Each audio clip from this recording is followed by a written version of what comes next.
परब्रह्मणे नमः। ॐ श्री गुरुभ्यो नमः। ॐ श्री गणपतये नमः। ॐ श्रीं क्लीं श्रीं शिवाय ब्रह्मणे नमः। ॐ श्रीं क्लीं रामाय नमः। ॐ नमो भगवते पञ्चमुखी वीराञ्जनेय सञ्जीवराय इञ्जुभनाय वायुवेगमनाय हुं फट् हरिमर्कटमर्कटाय श्रीं ह्रीं ह्रीं ह्रूं ह्रैं ह्रौं ह्रः पञ्चमुखी वीराञ्जनेय मनोजवं मारुततुल्यवेगं जितेन्द्रियं बुद्धिमतां वरिष्ठं वातात्मजं वानरयूथमुख्यं श्रीरामदूतं शरणं प्रपद्ये। आञ्जनेयं वायुसूतं रामकार्यं धुरन्धरं लन्धिताब्धिराक्षसारिं तं ध्यायाम्यत्र सादरम्। अञ्जनीगर्भसम्भूतो वायुपुत्रो महाबलः कुमारो ब्रह्मचारी च तस्मै श्रीहनुमते नमः। अथ पञ्चमुखी हनुमत्कवचम्। ॐ श्रीहरिगुरुभ्यो नमः। हरिः ॐ। अस्य श्रीपञ्चमुखी श्रीवीरहनुमत्कवचस्तोत्रमन्त्रस्य ब्रह्मा ऋषिः गायत्रीछन्दः पञ्चमुखी श्रीरामचन्द्ररूपी परमात्मा देवता ह्रां बीजं ह्रीं शक्तिः चन्द्र इति कीलकम् पञ्चमुखान्तर्गत श्रीरामचन्द्ररूपी परमात्मा प्रसादसिद्ध्यर्थे जपे विनियोगः। अथ करन्यासः। ॐ ह्रां अङ्गुष्ठाभ्यां नमः। ॐ ह्रीं तर्जनीभ्यां नमः। ॐ ह्रूं मध्यमाभ्यां नमः। ॐ ह्रैं अनामिकाभ्यां नमः। ॐ ह्रौं कनिष्ठिकाभ्यां नमः। ॐ ह्रः करतलकरपुष्टाभ्यां नमः इति करन्यासः। अथ हृदयादिन्यासः। ॐ ह्रां हृदयाय नमः। ॐ ह्रीं शिरसे स्वाहा। ॐ ह्रूं शिखायै वषट्। ॐ ह्रैं कवचाहुं। ॐ ह्रौं नेत्रत्रयाय वौषट्। ॐ ह्रः अस्त्राय फट् इति हृदयन्यासम्। ॐ भूर्भुवस्वरो। अथ दिग्बन्धः। ॐ कं खं गं घं ङं चं छं जं झं ङं टं ठं डं ढं णं तं थं दं धं नं पं फं बं भं मं यं रं लं वं शं शं सं हं रं क्षं स्वाहा इति दिग्बन्धः। अथ ध्यानम्।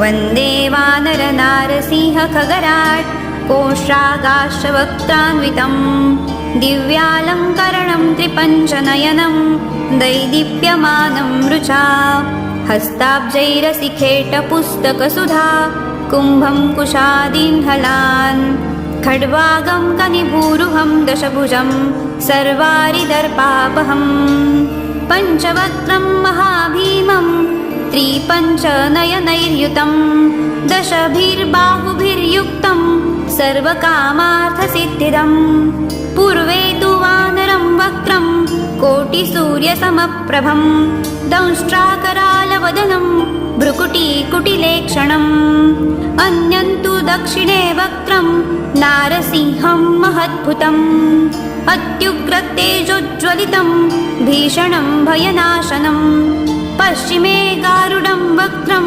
वक्रतुण्डं महाबलं सर्वरोगप्रशमनं विषभूतादिकृन्तनम् उत्तरे सुकरं वक्त्रं कृष्णादित्यं महोज्ज्वलं पातालसिद्धिदं नॄणां ज्वररोगादिनाशनम् ऊर्ध्वं हयाननं घोरं दानवान्तं करं परं येन वक्त्रेण विप्रेन्द्र सर्वविद्याविनिर्युयु एतत् पञ्चमुखं तस्य ध्यायतोमभयङ्करं खड्गत्रिशूलं खड्वाङ्गं परश्वकुशपर्वतं खेटांसि पुस्तकं च सुधाकुम्भं हलत्तथा एतान्यायुधजातानि धारयन्तं भजामहे प्रेतासनोपविष्टन्तु दिव्याभरणभूषितं दिव्यामालावरधरं दिव्यगन्धानुलेपनं सर्वैश्वर्यमयं देवमनन्तं विश्वतोमुखम् एवं ध्यायेत् पञ्चमुखं सर्वकामफलप्रदं पञ्चास्यम् अच्युतम् अनेकविचित्रवीर्यं श्रीशङ्खचक्ररमणीयभुजाग्रदेशं पीताम्बरं मुकुटकुण्डलनूपुराङ्गम् उद्योतितकपिवरं हृदि भावयामि चन्द्रार्धः चरणारविन्दयुगुलं कौपीनमौञ्जीधरं नाभ्यां वेङ्कटिसूत्रबन्धवसनं यज्ञोपवीतं शुभम् हस्ताभ्यामवलम्ब्य चाञ्जलिपुटं हारावलिं कुण्डलं बिभ्रद्वीर्यशिखं प्रसन्नवदनं विद्याञ्जनेयं भजे ॐ मर्कटेश मुहुत्साह सर्वशोकविनाशकं शत्रुन् संहर मारक्ष श्रियं दापय मे प्रभो इति ध्यानम् अथ प्रयोगमन्त्रः ॐ हरिमर्कटमहामर्कटाय ॐ वं वं वं वं वं वं वा वैषटहुं पट घे घे स्वाहा ॐ हरिमर्कटमहामर्कटाय ॐ फं फं फं फं फं फं हुं फट घे घे घे स्वाहा ॐ हरिमर्कटमहामर्कटाय ॐ खें खे खें खे खें खे हुं फट घे घे घे स्वाहा ॐ हरिमर्कटमहामर्कटाय ॐ ठं ठं ठं ठं ठं ठं हुं फट घे घे घे स्तम्भनाय स्वाहा ॐ हरिमर्कटमहामर्कटाय ॐ ॐ ॐ ॐ ॐ ॐ ॐ हुं फट घे घे घे आकर्षणसप्तकाय स्वाहा ॐ हरिमर्कटमहामन्त्रमिदं परिलिख्यति लिख्यति भूमितले यदि नश्यति नश्यति वामकरे परिमुञ्चति मुञ्चति श्रुखलिका इति प्रयोगमन्त्रः ॐ अथ मूलमन्त्रः ॐ हरिमर्कटमहामर्कटाय हुं फट घे घे घे स्वाहा ॐ नमो भगवते पञ्चवदनाय पूर्वे कपिमुखाय ॐ श्रीवीरहनुमते ॐ ठं ठं ठं ठं ठं ठं सकलशत्रुविनाशाय सर्वशत्रुसंहारणाय महाबलाय हुं फट घे घे घे घे घे घे स्वाहा ॐ नमो भगवते पञ्चवदनाय दक्षिणकरालवदन श्रीनारसिंहमुखाय ॐ हं हं हं हं हं हं सकलभूतप्रेतदमनाय ब्रह्महत्यासम्बन्धबाधनिवारणाय महाबलाय हुं फट घे घे घे घे घे घे स्वाहा ॐ नमो भगवते पञ्चवदनाय पश्चिमे वीर गरुडमुखाय ॐ श्रीवीरहनुमते ॐ मं मं मं मं मं मं महारुद्राय सकलरोगविषपरिहाराय हुं फट घे घे घे घे घे घे स्वाहा।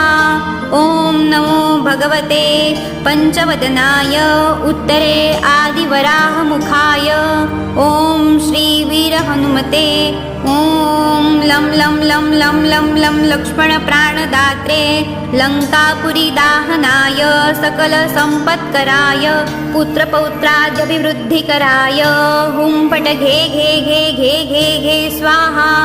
ॐ नमो भगवते पञ्चवदनाय ऊर्ध्वदिशे हयग्रीवमुखाय ॐ श्रीवीरहनुमते ॐ रुं रुं रुं रुं रुं रुं रुद्रमूर्तये सकललोकवशीकरणाय वेदविद्यास्वरूपिणे हुं फट घे घे घे घे घे घे स्वाहा इति मूलमन्त्रः।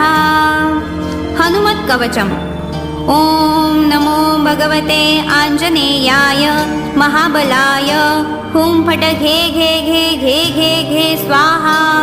ॐ नमो भगवते श्रीवीरहनुमते प्रभवपराक्रमाय आक्रान्ताय सकलदिग्मण्डलाय शोभितानननाय धवलीकृतवज्रदेहाय जगदच्चिन्तिताय रुद्रावताराय लङ्कापुरीदाहनाय उदधिलङ्घनाय सेतुबन्धनाय दशकण्ठशिराक्रान्तनाय सीताश्वासनाय अनन्तकोटिब्रह्माण्डनायकाय महाबलाय वायुपुत्राय अञ्जनीदेवीगर्भसम्भूताय श्रीरामलक्ष्मण आनन्दकराय कपिसैन्यप्रियकराय सुग्रीवसहायकारणकार्यसाधकाय पर्वतोत्पातनाय कुमारब्रह्मचारिणे गम्भीरशब्दोदयाय ॐ ह्रीं क्लीं सर्वदुष्टग्रहनिवारणाय सर्वरोगज्वरोच्चाटनाय डाकिनी शाकिनी विध्वंसनाय ॐ श्रीं ह्रीं हुं फट घे घे घे स्वाहा। ॐ नमो भगवते श्रीवीरहनुमते महाबलाय सर्वदोषनिवारणाय सर्वदुष्टग्रहरोगानुच्चाटनाय सर्वभूतमण्डलप्रेतमण्डल सर्वपिशाचमण्डलादि सर्वदुष्टमण्डलोच्चाटनाय ॐ ह्रीं ह्रैं हुं फट घे घे घे स्वाहा। ॐ नमो भगवते श्रीवीरहनुमते सर्वभूतज्वरं सर्वप्रेतज्वरम् एकाहिक द्वाहिक त्र्याहिक चातुर्थिक सन्तप्तविषमज्वर गुप्तज्वर तापज्वर शीतज्वर माहेश्वरीज्वर वैष्णवीज्वर सर्वज्वरान् छिन्दि छिन्दि भिन्दि भिन्दि यज्ञराक्षसब्रह्मराक्षसान् भूतवेताळप्रेतपिशाचान् उच्चाटय उच्चाटय। ॐ ह्रां ह्रीं ह्रैं हुं फट घे घे घे स्वाहा। ॐ नमो भगवते श्रीवीरहनुमते नमः।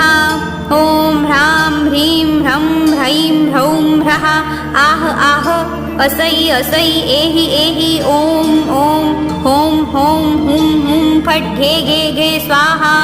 ॐ नमो भगवते श्रीवीरहनुमते पवनात्मजाय डाकिनी शाकिनी मोहिनी निःशेषनिरसनाय सर्पविषं निर्विषं कुरु निर्विषं कुरु हारय हारय हुं फट घे घे घे स्वाहा।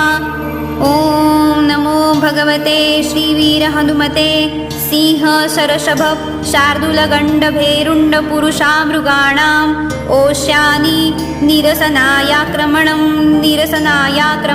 कुरु सर्वरोगान् निवारय निवारय आक्रोशय आक्रोशय शत्रुन्मर्दय मर्दय उन्मादभयं छिन्दि छिन्दि भिन्दि भिन्दि छेदय छेदय मारय मारय शोषय शोषय मोहय ज्वालय ज्वालय प्रहारय प्रहारय सकलरोगान् छेदय छेदय। ॐ ह्रीं ह्रूं हुं फट घे घे घे स्वाहा।